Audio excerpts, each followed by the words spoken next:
നമസ്കാരം, ന്യൂസ് കാർഡിലേക്ക് സ്വാഗതം. ഇന്ന് കേരള മന്ത്രിസഭ സാക്ഷ്യം വഹിച്ചത് ഒരു പടിയിറക്കത്തിനാണ്. തുറമുഖ വകുപ്പ് മന്ത്രി അഹമ്മദ് ദേവർകോവിലും ഗതാഗത വകുപ്പ് മന്ത്രി ആന്റണി രാജുവും രാജിവെച്ചു. ഇരുവരും രാജിക്കത്ത് മുഖ്യമന്ത്രി പിണറായി വിജയന് കൈമാറി. മന്ത്രിസഭ പുനഃസംഘടനയുടെ ഭാഗമായിട്ടാണ് രാജിവെച്ചത്. രാമചന്ദ്രൻ കടന്നൻപള്ളിയും കെ ബി ഗണേഷ് കുമാറുമായിരിക്കും ഇനി മന്ത്രിമാരായി നമുക്കൊപ്പം ഉണ്ടാവുക.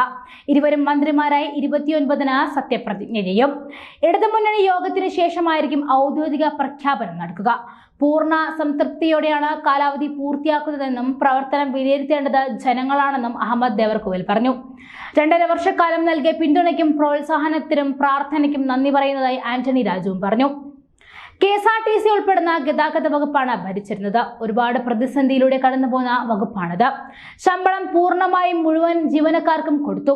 1 രൂപയുടെ പോലും ശമ്പള കുടിശ്ശിക ഇല്ലാതെയാണ് രാജിക്കത്ത് സമർപ്പിക്കാൻ കഴിഞ്ഞത് എന്നതിൽ ചാരിതാർത്ഥ്യമുണ്ടെന്നും അദ്ദേഹം പറഞ്ഞു. 2.5 വർഷക്കാലത്തോളം മന്ത്രിയായി ഇരിക്കാനായിരുന്നു LDF ധാരണ. കഴിഞ്ഞ 19-ന് രാജ്യസന്നദ്ധ അറിയിച്ചിരുന്നു. നവകേരള സദസ് ഉൾപ്പെടുന്ന പരിപാടികൾ നടക്കുന്നതിനാൽ മന്ത്രിസ്ഥാനത്തേക്ക് തുടരാൻ ആയിരുന്നു മുഖ്യമന്ത്രിയും LDFും നിർദ്ദേശിച്ചത്. ഇന്നലെ നവകേരള സദസ്സിന്റെ സമാപനമായിരുന്നു.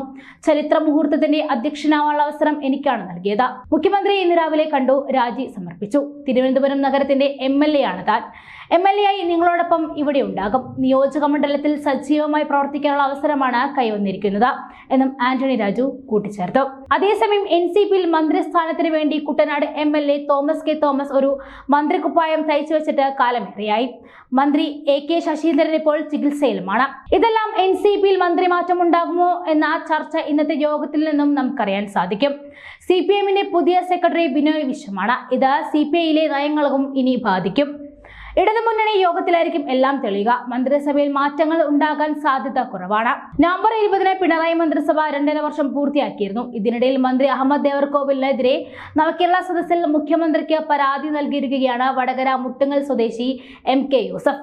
കോടതി വിധി അനുസരിക്കാതെ മന്ത്രി കബളിപ്പിക്കുന്നു എന്നും സാമ്പത്തിക തട്ടിപ്പ് കേസിൽ 63 ലക്ഷം വാങ്ങി നൽകാൻ ഇടപെടണമെന്നുമായിരുന്നു പരാതിയിൽ പറയുന്നത്. വിഷയത്തിൽ മുഖ്യമന്ത്രിക്ക് നേരത്തെ ഇമെയിൽ അയച്ചിട്ടുണ്ടായിരുന്നുവെങ്കിലും ഇതുവരെ മറുപടിയൊന്നും ലഭിച്ചില്ല. തുടർന്നാണ് വീണ്ടും പരാതി നൽകിയതെന്നും പരാതിക്കാരൻ പറഞ്ഞു. എന്നാൽ നവകേരള സദസ്സിന്റെ വിജയവും ശോഭയും അസ്വസ്ഥത സൃഷ്ടിച്ച ഇടതുപക്ഷ വിദഗ്ധരുടെ കയ്യിലെ കോടാലിപ്പിടികളാണ് തനിക്കെതിരെയുള്ള അപവാദ പ്രചാരണത്തിന്റെ പിന്നിലെന്നായിരുന്നു മന്ത്രി അഹമ്മദ് ദേവർകോവിലിന്റെ മറുപടി. ജ്ഞാനമായി നേരിട്ട് ബന്ധമില്ലാത്ത ഒരു സാമ്പത്തിക ഇടപാടിൽ എന്നെയും പ്രതി ചേർത്ത് കൊടുത്ത കേസിലെ വിധിക്കെതിരെ കേരള ഹൈക്കോടതിയിൽ അപ്പീൽ നിലനിൽക്കുന്നുമുണ്ട്.